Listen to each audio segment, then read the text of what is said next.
first of all, Iran has a plan. Iran never had a plan for the collapse of Bashar al-Assad. Nobody had a plan for the collapse of Bashar al-Assad. Iran may have had a plan for, difficulties. Maybe the Kurds shutting down Abu Kamal on the border. Maybe unrest in the Homs area. But nobody had a plan for this. So this is just Iran saying things right now. They would have to supply by sea.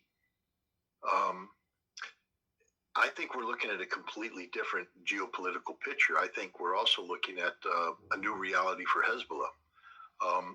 When you take Syria out of the equation, Syria has been the long-time linchpin between, connecting Lebanon with Iran. They provided strategic depth, the whole thing, and that's gone.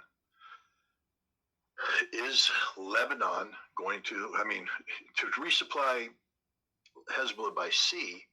The Iranian ships landed in Syria. Is Lebanon going to allow Iranian ships to now debark in Lebanese ports? Is Israel going to allow that? I think if Iran tries to put ships into Lebanese ports, they get sunk. And what's Iran going to do about it?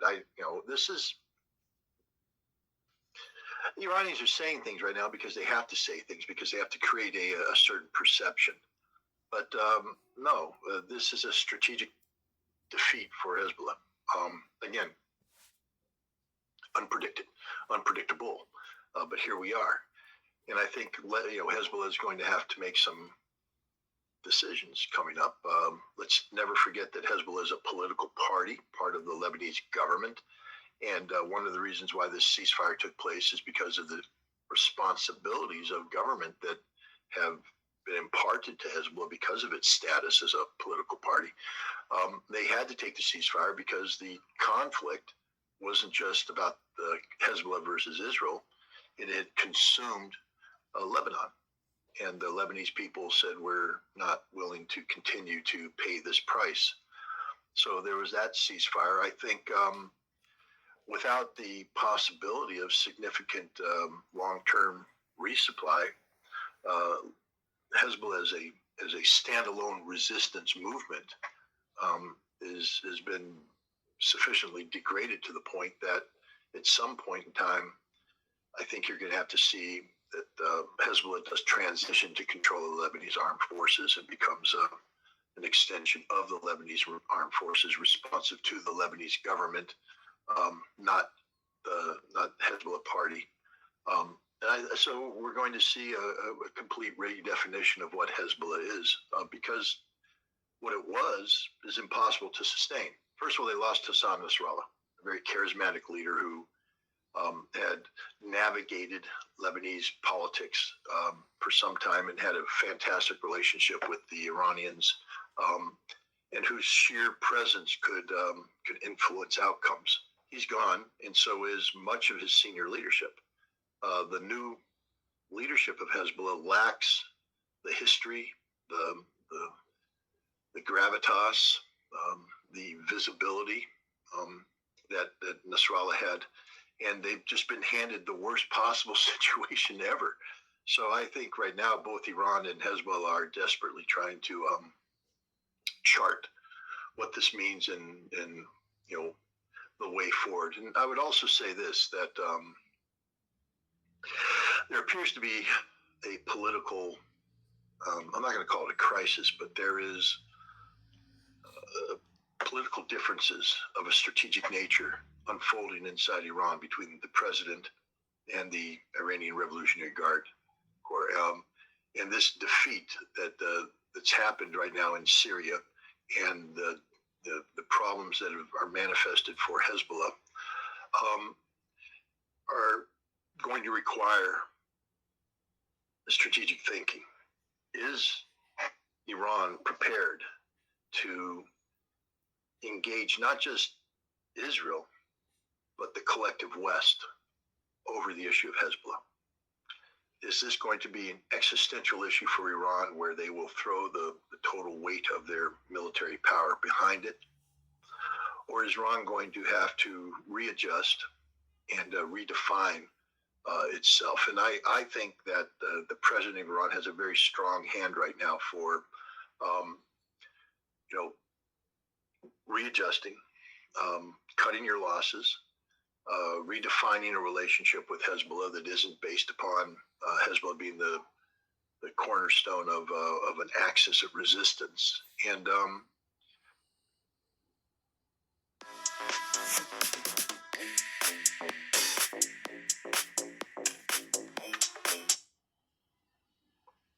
I think you're going to see some outreach to the West. And I think Iran's nuclear program is going to be put on the table, and much of it reimagined so that they can improve relations with the West. And this will put this moderate government in fundamental odds with the conservatives who thought that they had the upper hand. I mean, under Raisi, this was a totally different Iran. But this new moderate president has always said he wanted to do outreach to the West. He was open to that. This conflict made it very difficult, but the collapse of the Assad regime now provides a window of opportunity.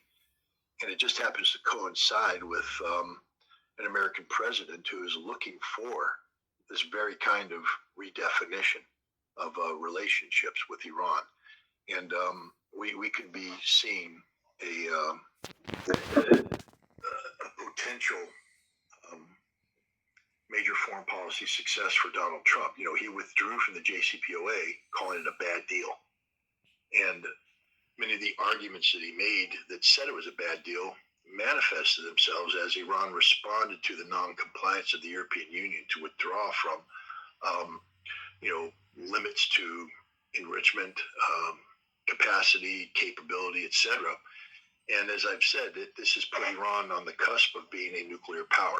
It just needs the political decision.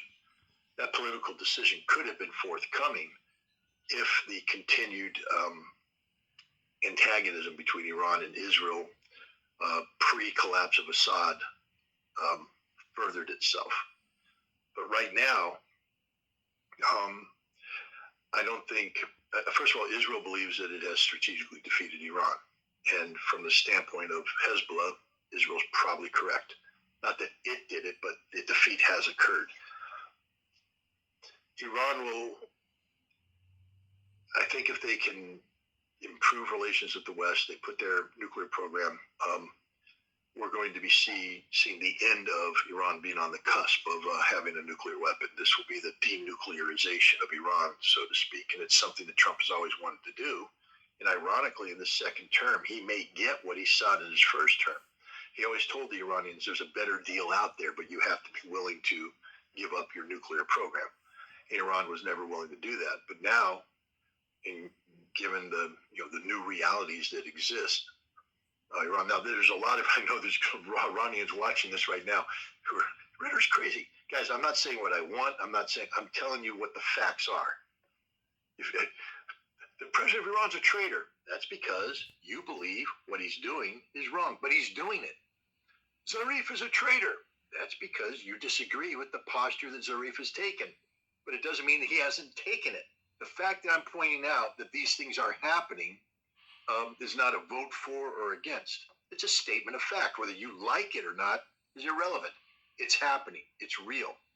And we are looking at a domestic political crisis inside Iran where the hard right, which thought that they were,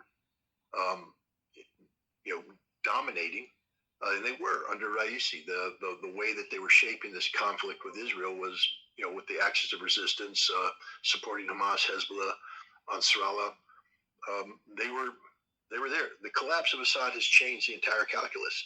And even before the collapse of Assad, the fact that Hezbollah had been fought to a stalemate when everybody believed that Hezbollah wouldn't be that, but the death of Nasrallah, the decapitation of Hezbollah leadership, and the brutal attack by Israel on the people of Lebanon, which caused the Lebanese government to weigh in with Hezbollah, stymied what Iran was trying to achieve there.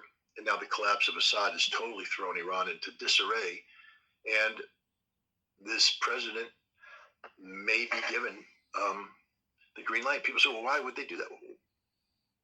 the Guardian Council approved him before he became president. I mean, not that they said he's going to be president, but they said he's going to be allowed to run for president. So the potential of a moderate president was already accepted by the Iranian leadership. They understood, and he ran on a platform that said, I want to improve relations with the West. So it's not as though he's doing something he hasn't said. This was already considered by the Iranian leadership because they have to deal with the reality of the times and also the will of the Iranian people, what the Iranian people will support. And that means that the conservatives, aren't able to call all the shots. And now we have a situation where things that were holding the conservatives or boosting conservative cause have gone away. Iran is uncertain, and I think that the supreme leader might be willing. Also, we have to keep in mind that the supreme leader may not be of the greatest health, and that Iran has to start thinking about what comes next. So there's a lot of politics underplay right now. The direction they go. If Iran, sticks with a very conservative line, the Assembly of Experts may pick somebody who's conservative. But if you have an Iranian president that's leading a moderate approach to reconciliation with the West, the Assembly of Experts may pick somebody who will continue to allow this president to pursue that policy. So there's a lot of things going on in Iran right now, which explain why they would make a statement as the one they made that we have a plan for this. They don't have a plan for this. But they can't say that. They can't admit that. So they say they have a plan to create the perception of that they have their act together. Meanwhile, it's like that duck on a pond.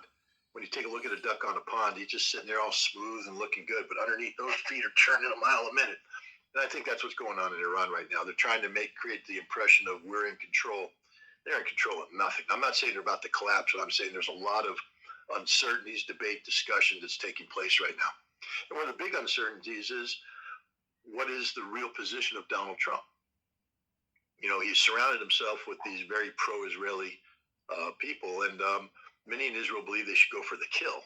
And it's been the policy of the United States since time immemorial to seek regime change in Iran.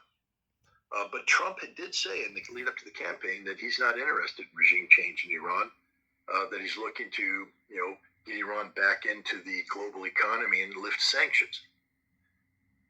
This is the best opportunity for that to manifest itself.